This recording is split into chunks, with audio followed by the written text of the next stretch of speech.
Le printemps, ça vous évoque quoi, les filles? Enfin, mis à part qu'il fait beau, Les on le jupes. sait. Ouais, des petites jupes printanières. Et pour mettre des petites jupes, il faut être comment? Mince. Eh ben voilà, exactement. Alors vous n'êtes pas les seuls à penser ça, hein. Il faut quand même savoir que plus de 8 femmes sur 10 affirment surveiller leur alimentation pour mincir. Je sais pas, vous les filles, vous faites un peu attention ou pas du tout? Vous surveillez votre poids? Tout le temps. Je suis au régime du lundi au mercredi et du jeudi au dimanche, je me goinfre. D'accord. C'est abruti, hein, ne le Donc faites c'est pas. très très mauvais. On Super verra mauvais. pourquoi. Charlotte, régime en ce moment? Ouais, moi c'est plutôt c'est plutôt mensuel, c'est-à-dire je suis au régime de février à août. D'accord. Donc, mais c'est justement, bien, après, pour c'est les long. coups, ça fait beaucoup de mois quand même. Hein, c'est Au plus mois que de mensuel. mais après au mois de septembre à janvier, je fais lâches. n'importe quoi. La seule qui a la bonne attitude, je crois, c'est Mathilde. Parce que Mathilde, elle mange bien. Oui, moi j'ai une alimentation équilibrée. Oui, développe un petit peu, s'il te plaît. Non, mais je fais attention tout le temps. Elle Mais mange ça- au bureau, elle mange toujours des haricots verts vapeur, des brocolis. Non, mais ça, c'est très pue, bien parce mais tout le que- temps. Mais oui. Ça ne se voit pas comme ça, mais oui. Oui, mais l'intérêt de tout ça, c'est qu'il faut avoir de très bonnes habitudes alimentaires et ce, tout au long de l'année. Et surtout comprendre que les kilos vite perdus sont des kilos vite repris. Donc là, j'ai un petit conseil à vous donner. Avant l'été, les maillots, quand il fera beau, on perd 2 kilos par mois, ce qui nous permet d'arriver à moins 6 avant l'été. C'est pas mal. c'est pas hein. mal. Donc Oui, déjà, ouais.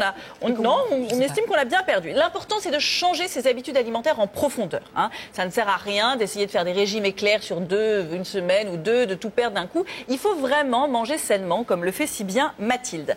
Alors donc, Mathilde, toi qui es la bonne élève de service, je vous ai fait un petit quiz, mais vous pouvez toutes y répondre pour comprendre comment maigrir sans trop souffrir. Première question. Alors. Peut-on perdre des calories sans rien faire? Oui. Non. Non. Oui, en respirant. Eh ben oui, Ah oui alors, eh ben oui, en respirant, je ne sais pas, mais en tout cas en étant assise au bureau, ce qui vous arrive souvent, je crois, bah en oui. étant assise 1 heure au bureau, par exemple, on perd 100 calories. C'est pas mal pendant pas une heure. beaucoup, c'est Oui, une mais attendez, pomme. on fait Par rien contre, tu quand même. manges pas, hein, Faire de la c'est que- cuisine aussi, on perd 120 calories. Passer l'aspirateur 1 heure, c'est 190 calories.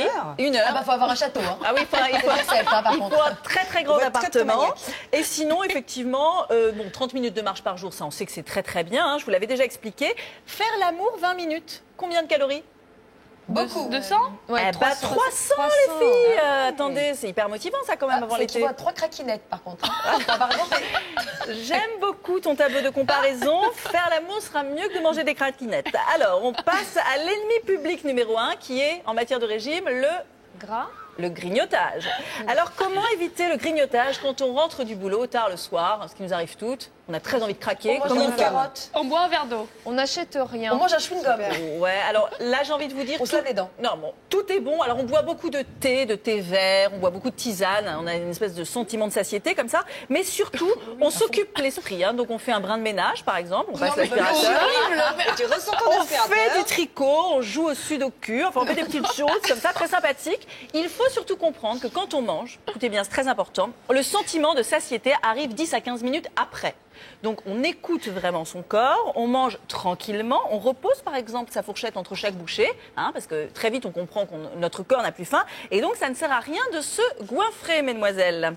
Troisième question, au bureau, comment garder cap sur les légumes verts? Alors imaginez par exemple, vous êtes au bureau, vous déjeunez avec vos amis, hein, ça arrive, et là vos petites copines à la cantine, eh bien, elles prennent du poisson et puis des haricots verts, et voilà, non, elles prennent plutôt steak frites, et vous devez garder le haricot vert poisson. Comment on fait? C'est très dur quand les autres mangent des choses très grasses. Bien sûr. Comment on fait pour rester motivé? Eh ben, on met une photo de. J'ai une copine qui fait ça, qui était très grosse. Elle a une photo de ses fesses quand elle était très grosse dans son portefeuille. Elle la Et ressort. elle la ressort à la cantine. Dès qu'elle a envie de manger un hamburger, elle Eh ben, ressort cette ça, photo. c'est une très bonne Attends, technique. elle a Alors moi, j'en ai 20 relevé d'autres. Par exemple, vous pouvez dire que la personne qui fait la cuisine, le cuistot de la cantine, n'a pas changé l'huile des frites depuis Noël. En général, ça dégoûte un peu tout le monde. Vous pouvez aussi prétexter que vous avez un rencard le soir et que donc vous n'avez pas envie d'avoir l'air d'une baleine gonflée. C'est très désobligeant et du coup, ça motive aussi les autres. Et surtout, parler après les frites de la bouche pâteuse et de la laine chargée. Hein. Personne n'a envie d'avoir ça dans ces moments-là. Donc effectivement, dans ces cas-là, tout le monde opte pour le poisson haricot vert. Bon, je vais quand même vous parler de la tendance lourde des régimes, hein, parce que là, c'est sympa à maigrir sans trop souffrir. Il faut quand même passer au vrai régime. La grande tendance chez les people, ça va beaucoup intéresser Charlotte, c'est le air fooding. Alors Madonna le pratique. Donc c'est formidable le air fooding parce que on donne juste l'impression de manger. Voilà, alors on a l'impression qu'elle se goinfre d'une grosse plâtrée de pâtes à pleine main, mais en fait, elle Elle les absorbe jette de l'air et elle ne mange pas. Ça donne un capital sympathie. Ça se dit, voyez, je suis mince et je mange quand même. Mais en fait, tu ne manges pas. Par contre, tu as de ces- l'aérophagie après, hein, force d'absorber Ah oui, le non, verre. mais Donc, toutes ça, ces c'est- photos de people qu'on voit en train de soi-disant manger un Big Mac. Voilà, elle de est mince manger genre naturellement. gros morceaux de pain à table. Et en fait, elles ne mangent évidemment rien. C'est bien pour ça qu'elles sont très minces.